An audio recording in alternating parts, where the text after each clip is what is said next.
बहुभाषिकता या भाषा के लिए सोचना इतना आसान नहीं है, बहुत कॉम्प्लिकेटेड भी है। वो सिर्फ वो मराठी, गुजराती, उड़िया या संथाली या कोरकू या वारली इतनी भाषाओं में सीमित नहीं है, उसके बहुत सारे पहलू हैं। तो हम सब जो उस वर्कशॉप में शामिल थे, उन सबको और खास कर शिक्षकों की जो संवेदनशीलता बढ़ी, वो इसलिए बढ़ी कि बच्चों की भाषा को देखना या सुनना और उस पर झट से रिएक्ट ना होना, ये सीखे शिक्षक।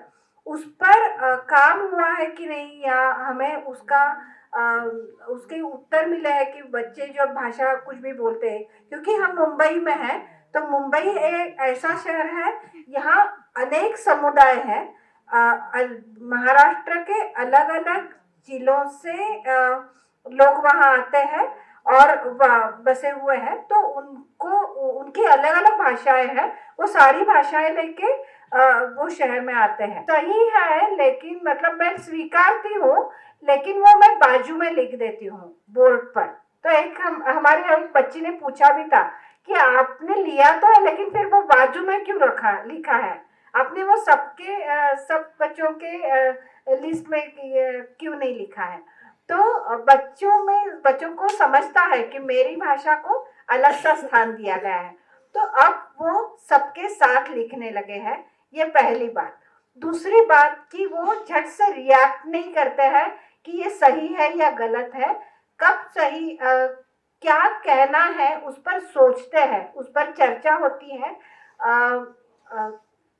तीसरी एक बात कि जब हम बच्चों बोली के ऊपर हम जब बोलते हैं, तो एक बच्चों की भाषा भी होती है। और हमें इस कोर्स से ये भी पता चला कि सिर्फ बोली या बच्चों की भाषा ऐसे नहीं होती है, उसमें और भी कई सारे पहलू हैं। जेंडर वाइज भाषाएं अलग होती है, स्कूल की भाषा होती है, बच्चों की परिस्थिति के अनुसार उनके घर की जो भाषा है वो सिर्फ बोली नहीं है, वो एक स्कूल में जो बोली जाने वाली एक भाषा है जिसको कहा गया था वो फ्यूचरिस्टिक भाषा है। और इसका तो हमने कभी सोचा ही नहीं था कि स्कूल में हम जो भाषा बोलते हैं वो ये होगा, ये करेंगे, इस प्रकार से भाषा होती है। और जहाँ से बच्चे हमारे स्कूल में होते हैं वहाँ आज की भाषा होती है। तो भले ही वो मराठी है, लेकिन वो अलग है, और इसलिए भी वो बच्चों को समझ में नहीं आती। तो इसके जो छोटे छोटे अनेक सारे पहलू हैं, ये भी सामने आए।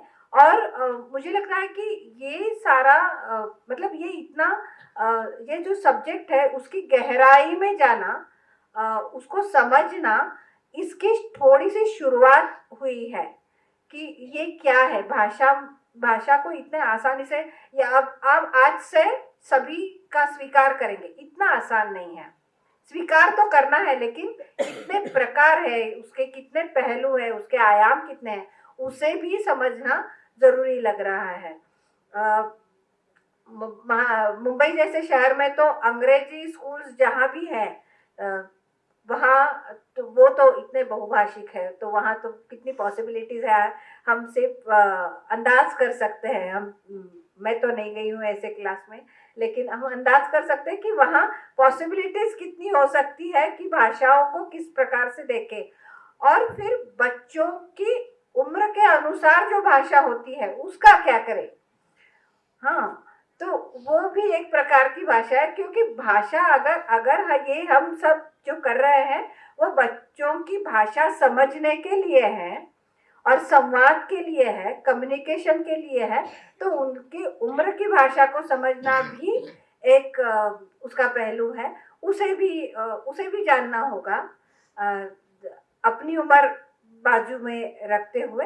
तो ये जो समझ हमारी इस वर्कशॉप के ज़रिए, या इस वर्कशॉप के लिए हम जो एक छोटा सा गट काम कर रहा था और इनके साथ जो बातचीत हो रही थी और वो हो रही है, आज फिर से वो सब दोहराया रेणुका ने, तो मुझे फिर से एक रिवीजन जैसे हो गया।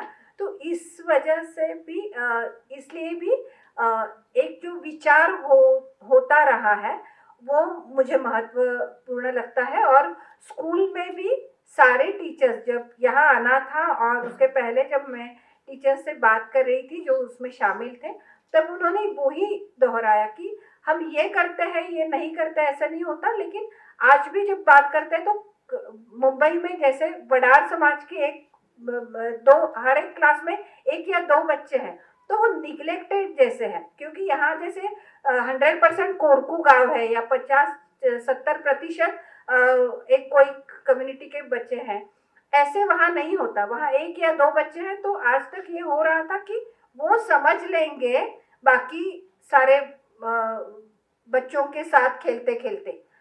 अब टीचर्स को ऐसे नहीं लगता, अब उनको समझने की हमारी जिम्मेदारी है कि उनको संभाले हम। और वो अगर उनको समाना है अपनी प्रक्रिया में, शिक्षा की प्रक्रिया में, तो उन पर क्या होता होगा। जैसे ही रेणुका अभी बात कर रही थी, वो मराठी में कर रही थी, तो जिनको नहीं समझ रहा था उनका क्या होता होगा, वही वो बच्चों का होता है। थोड़ा सा समझता है, थोड़ा नहीं समझता, और फिर हम वहां से निकल जाते हैं, मतलब मन से निकल जाते हैं, वहां रहते नहीं, बच्चे तो नहीं रहते। तो ये जो है वो नहीं होना चाहिए। इसके लिए एक संवेदनशीलता बढ़ गई और यह शुरू हुई, ऐसे भी कह सकती हूँ। तो काफी कुछ हुआ है, काफी कुछ होने की जरूरत है। साथ में काम करते रहेंगे।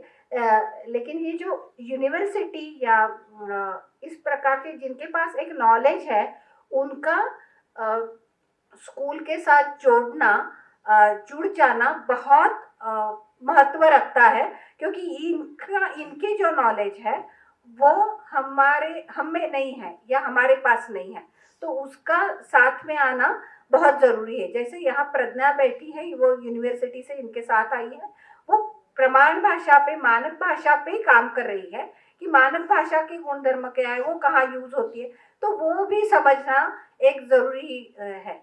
तो इस प्रकार से ये जो काम हो रहा है उसको समझना, ये हमें जिम्मेदारी लगती है। तो यहाँ से ये शुरुआत है, और इस प्रकार का काम आगे होते रहना चाहिए, अलग अलग जगह पर होते रहना चाहिए। इतना ही कहूँगी। Thank you.